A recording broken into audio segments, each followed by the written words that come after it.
no. Is Rec Room really over?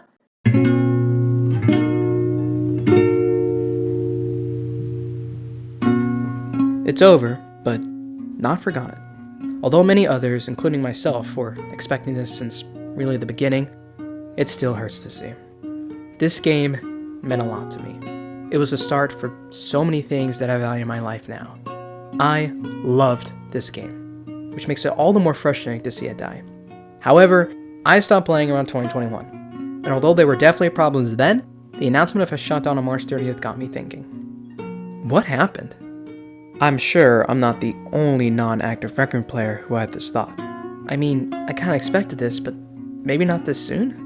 So, like many others, I decided to hop back on and check out all the new stuff they've done since I've been gone. Unfortunately, I realized that all the problems and frustrations that made me leave in the first place never went away. And honestly, they just got worse. So really, this video is just my opinion on why Rec Room shut down, and to just get my final thoughts out there, you know? Anyway, I'm Zealous Elk, and this is Rec Room, What Happened?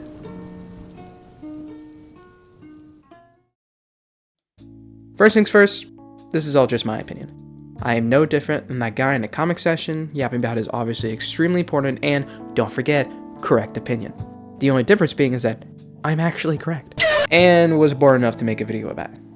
I think the cause of Rec Room's downfall can be summarized into 3 core problems. I believe these problems branch out to cause many other nitpicks or annoyances that bug the hell out of me, and I assume many others as well. The first core problem. What the hell is this?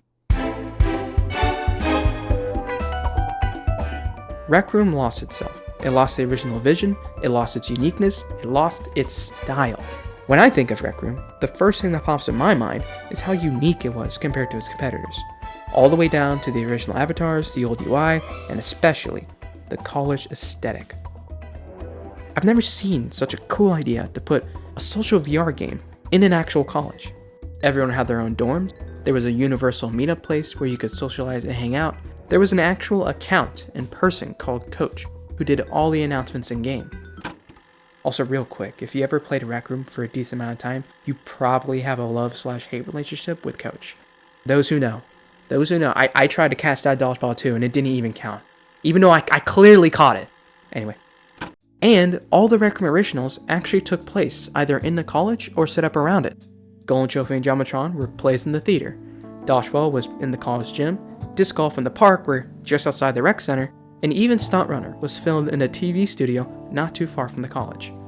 I feel like Rec Room used to be really good at doing this kind of stuff, setting up all these connections to not only make sense, but further emphasize the immersion of being on a college campus having fun. It made you feel like you were actually goofing off and messing around with friends doing dumbass shit or something. I loved that feeling. I loved that Rec Room was kind of the only game that had that unique setting. But as the game went on, the college aesthetic kind of just got looked over and wasn't prioritized as much anymore. Most of the new Rec Room originals they made before shutdown really didn't even try to appeal to it. And honestly, I think they dropped in quality as well. There are 2 Rec Room originals that I think showed this best: Milo Monsters and Make It to Midnight. I'm not saying these games weren't fun or good, but I think they showed how the effort to fit the college aesthetic into Rec Room originals was fading. Milo Monsters had this town/sanctuary vibe they set it in, where you had little monsters to take care of and level up, which is cool and interesting, but it had no connection to being attached to Rec Room's college aesthetic. It didn't even really hint at it.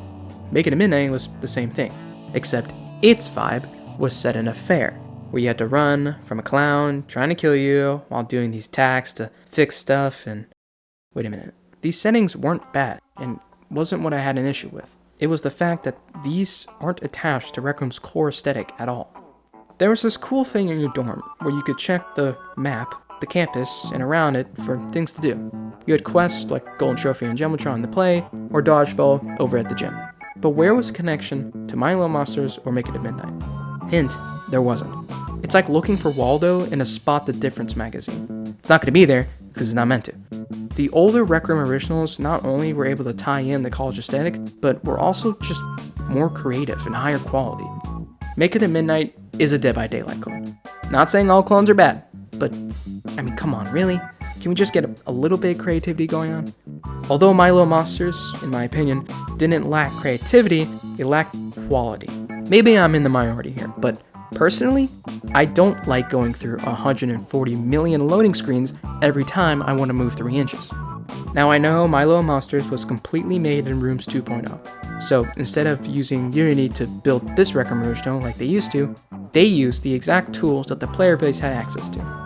Although I get why they did this, I think it really just shot them in the foot more than anything else. But here's the thing. Honestly, I could have lived without the college aesthetic if they really wanted to move away from it. An argument could be made that it wasn't necessary and could have hypothetically held back Rec Room from trying out new things or expanding. But as far as I'm aware of, they never said they wanted to move on from it. Some of the things they added still kept it, but others acted like it never existed in the first place. Without clear communication, it kind of felt like we were getting yanked around with no clear path forward. You might think I'm being way too picky about the whole college aesthetic thing, and maybe you're right. Maybe I'm making too much of a big deal of it. But you want to know what I 100% think was a booty butt cheek decision that really showed me that Rec Room had lost itself?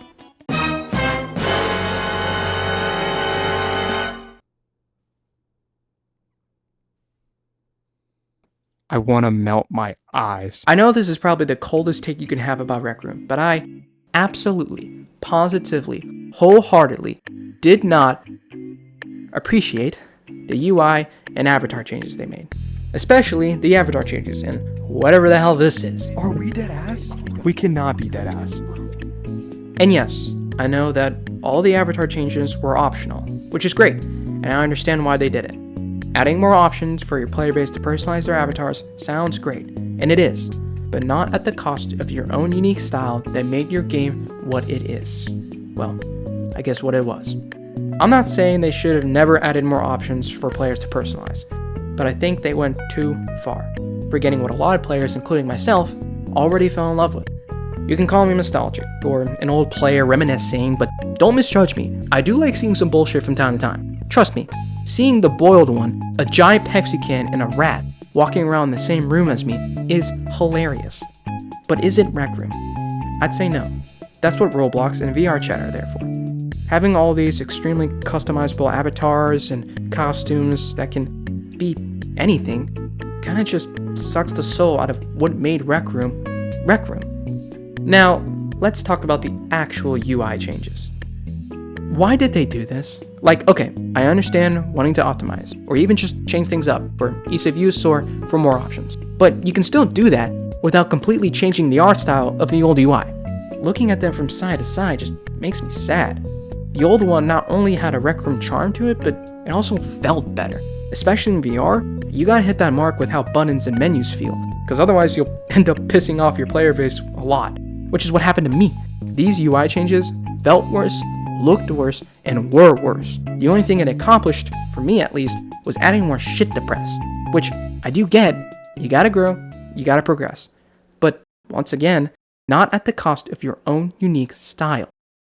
The funny thing is, if they just completely changed everything for a new UI, then I would be upset, but move on, and eventually get used to it, like all things do. But instead, they decided to still keep some of the old UI in the game, which means I would basically get slapped with reminders of what I used to have, and make me even more pissed about what was taken away. If you're going to change it, then at least keep it consistent, and change all of it. Although my first core problem, being about Rec Room's loss of identity over its lifespan, can be a bit subjective on whether it actually affected their unfortunate downfall, my second core problem is quite the opposite.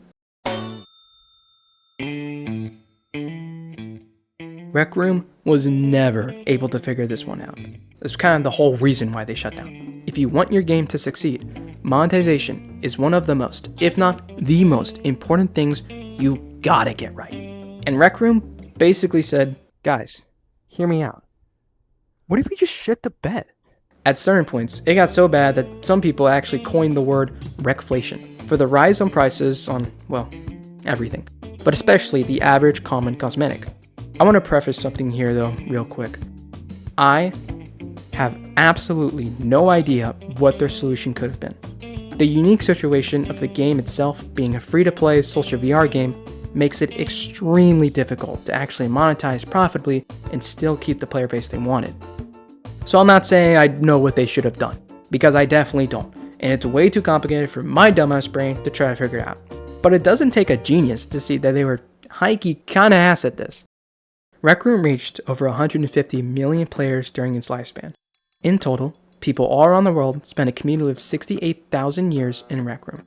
Yet they say, despite this popularity, they never quite figured out how to make Rec Room a sustainable, profitable business. Damn. Out of my 3 core problems that I think caused Rec Room's downfall, this one, by far, is the biggest one. I could go on and on about what everyone already talks about. Rec Room Plus, the targeted demographic being broke-ass kids, UGC, or user-generated content, biting off more than they can chew with the creator program, and much more. However, there's one that I feel like doesn't get talked about much, and that's pressure from investors. I didn't even know about this until recently, but Rec Room was heavily backed by investors, with around 300 million put into it over its lifespan by multiple investors. Combination of that, and Rec Room, according to them, never being able to find a sustainable, profitable business long term, had me thinking that there might have been pressure from investors that swayed them into making multiple bad and rushed monetization choices. Although what really got me down this rabbit hole was Rec Room's attempts to add AI into their game. And yes, I know especially nowadays, everything is trying to do that. But at least the way I knew them, the Rec Room team never struck me as one to go down this path. In May 2025, they tried to add Make Your AI, a day pass for $2 that gave you a little AI that was supposed to help you create your own games. And then after some critiques, they very quickly removed it 3 months later. Then they added Roomy, an AI buddy that was supposed to follow you, hang out, and help you with quests and stuff.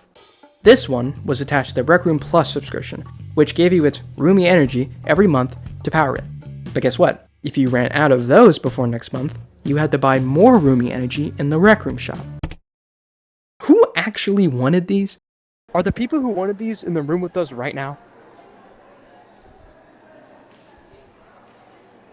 These additions, to me at least, didn't feel like something Rec Room would really ever add, which is why it kind of led me to think that Rec Room probably faced a decent amount of pressure from investors to push for this stuff, but also to, well, actually start making money.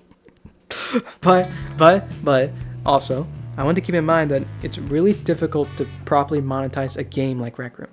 Like, imagine trying to put the VR headset on grandma so she can buy you tokens for your birthday. Like, twin, that's just not happening. Also, yes, I know you could buy tokens on RecNet without having to put the VR headset on at all. Or you might be saying that you could buy the gift cards they were selling. However, the Rec Room gift cards weren't even available until 2022/2023, which is really late into their life to now just start selling them. I'm just trying to show that I think properly monetizing this game was a lot more difficult than most people think, especially with Rec Room's extreme push for user-generated content as a way to profit. That, honestly, was probably their worst monetization choice, but to each their own, I guess. Despite how difficult it could have been, though, a competent team would normally be able to push through and make it work, especially with the amount of players they were getting. Which leads me to my third and final core problem of Rec Room. Question is, what led you all to transition from the greatly loved VR game in 2018 to making so many bad decisions that receive backlash for and do nothing about, even though you say you'll listen to the community? I'm trying to figure out if it's more our evilness or our incompetence. Which one do you think is it? That was Gribbly, the Chief Creative Officer at Rec Room Inc. And to answer his question, I don't think it was their evilness, but it definitely was their incompetence. Anyone who has ever played Rec Room for even just a little bit knows that the game was kind of buggy. Like, really busted sometimes. It's alright though. How are you already walking? I can't move yet. I can't. Oh, this I is can't a busted move! ass game, bro. No wonder they shut this shit down. Yeah, this thing's cracked. But it's not just the bugs. Ever since the beginning, the Rec Room team's inability to know what they have, what to do with it, or how to fix it, showed me that their incompetence was going to be the end of them. It was so frustrating to experience Rec Room's attempts to optimize their own game. It was horrible, and it was ass. They rolled out updates and patches almost weekly, and sometimes bi-weekly. But every time a new update would come out, it would, first, not really fix any of the bugs or problems that have been in the game forever, but also, since they come out so fast, add even more bugs to fix later. So it was like every attempt to make their game less buggy or laggy or just work ended up basically changing nothing or somehow making things worse. Not saying every update did that, but most of them felt like they did, to me at least. I'm not just talking about the game's extreme bug problems, by the way. Rec Room's incompetence unfortunately kind of applies to everything they used to do. Every decision, every success, every mistake, in one way or another, showed their incompetence to progress into what they and their community really wanted. Also, don't think I forgot about y'all. You guys ain't getting off scot-free. The community was kind of turning into a real piece of shit too. I know that there were still great and goated people that were involved within the community. This is more targeted towards the part that were just like spam slurs and were just really annoying. I feel like that part of the community managed to get worse and worse as time went on. I feel like they became more rude, more insufferable, and just more negative in like every way imaginable. Which is funny I say that because I feel like the past 5, 10, 15 minutes I've been kind of negative and maybe a bit rude, but that's only because I loved this game so much.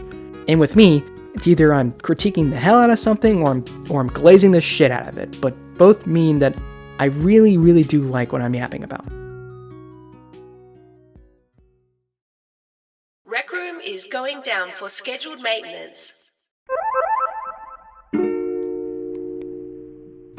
And truly, I mean, all these points and opinions of mine about the game never changed the fact that Rec Room was really amazing. Despite all its flaws, I don't think anything can ever really replace it. It was unique, it was fun, it was the game I spent hours playing with my best friends. I feel bad for all the kids or really anyone else in the future who won't get the chance to experience it for themselves. Rec Room had a passionate team and community behind it, which unfortunately is sometimes a lot to ask for these days. Although that sometimes bit them in the ass, I'd rather have them fail trying than never try at all. Even if Rec Room didn't bring a fun experience to over 150 million people, which they did, it doesn't matter. They brought a fun and important experience to me, which already, in my opinion, means they didn't fail. Rec Room is gone, but it sure as hell won't be forgotten. As much as I dislike the problems of Rec Room or the way things were handled, I loved the game and the people more. I just wish that instead of trying to be like all the others, they could have known that all the others couldn't be them. Goodbye, Rec Room. I'll miss you. I'm Zelzelk, and that was Rec Room What Happened. See you next time. Oh, also, if you want to actually watch me play games instead of talk about them like some weird guy, you should check out Zealous Club. It's a channel I share with my friends where we do some fun, stupid shit. And, well, thanks for watching. I'll see you at the next Yap session.